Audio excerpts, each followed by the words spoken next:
В этом году исполняется 85 лет поэту, писателю, общественно-политическому деятелю, тюркологу, киносценаристу, создателю международного антиядерного движения «Невада-Семей», профессору кафедры ЮНЕСКО Евразийского национального университета имени Гумилева, директору Государственного музея Центра сближения культур Олжасу Сулейменову. Олжас Сулейменов родился 18 мая 1936 года в Алмате в семье прямого потомка Олжабай-Батыра Омархана Сулейменова, офицера казахского кавалерийского полка, репрессированного в 1937 году. Окончил школу в 1954 году и поступил на геолого-разведочный факультет Казахского госуниверситета. Окончил его в 1959 году. Литературной работой занялся в 1955 году. В 1959 году поступил в Литературный институт имени Горького в Москве на отделение поэтического перевода. В 1962-1971 годах литературный сотрудник газеты «Казахстанская правда», главный редактор киностудии «Казахфильм», заведующий отделом журналистики в журнале «Простор». Его имя стало известно благодаря первому произведению, посвященному полету человека в космос. В мае 1961 года вышла поэма «Земля, поклонись человеку», которая прославила его на весь мир. Это гимн, посвященный возможностям и воле человека. В поэме высказаны размышления о человеке, покорившем космос и открывшем новый этап в судьбах мира.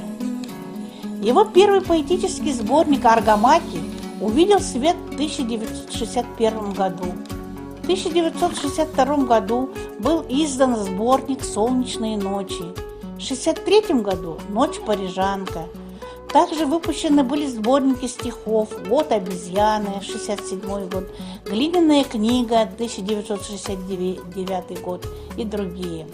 В разные годы был издан ряд крупных исследований поэта, писателя, ученого, политика Олжаса Сулейменова. В 1998 году он выпустил книги «Язык письма» и «Улыбка Бога». В 2001 году «Пересекающиеся параллели», в 2002 году книгу о происхождении древнетюркских языков и письменностей «Тюрки до истории», за которую получил премию Культюгана за выдающиеся достижения в области тюркологии в 2002 году. Олжас Сулейменов пишет на русском языке. В его произведениях воспевается национальный дух казахов, степные казахстанские просторы. Он хорошо знаком с образом жизни, думами и чувствами казахов, поэтому в его художественных произведениях отражается национальный дух казахского народа. В произведении «Аз и я» он обосновал, что тюрки – одна из древнейших культурных наций мира. «Мир» Олжаса Сулейменова. Так называется новая книга, посвященная 80-летию со дня рождения Олжаса Сулейменова. В ней творчество казахстанского поэта представлено глазами зарубежных авторов и культурологов. Презентация данной книги в год 80-летия со дня рождения прошла в Институте литературы и искусства имени Мухтара Ауызова. Стихи и проза Сулейменова переведены на многие языки мира. Герои поэтических произведений Сулейменова гордые, знающие себе цену, уважающие достоинства других, сильные личности. Они изображены как люди с открытой, широкой душой, философски мыслящие, щедрые, добродушные, мужественные и благородные люди. Сулейменов – один из многих поэтов и писателей, затрагивающих политические проблемы. Его общественная и политическая деятельность связана с защитой человека, защитой окружающей среды. В 1989 году стал инициатором и лидером народного движения «Невада-Семипалатинск», целью которого было закрытие Семипалатинского ядерного полигона и других ядерных полигонов мира. Нам важно помнить о его неоценимой роли в завершении испытания на Семипалатинском полигоне.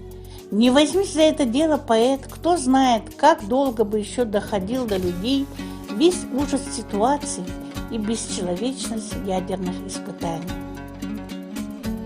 Прошлое, настоящее и будущее казахского народа впервые после великой эпопеи Мухтара Ауэзова на высоком художественном уровне отражено в творчестве Олжаса Сүлейменова. И прав был поэт Бахыт Кенжеев, говоря о том, что именно Олжас Сүлейменов поставил Казахстан на карту мира в плане литературы. Он был первый по-настоящему международный казахский писатель. По его творениям можно восстановить страницы великой жизни казахского народа.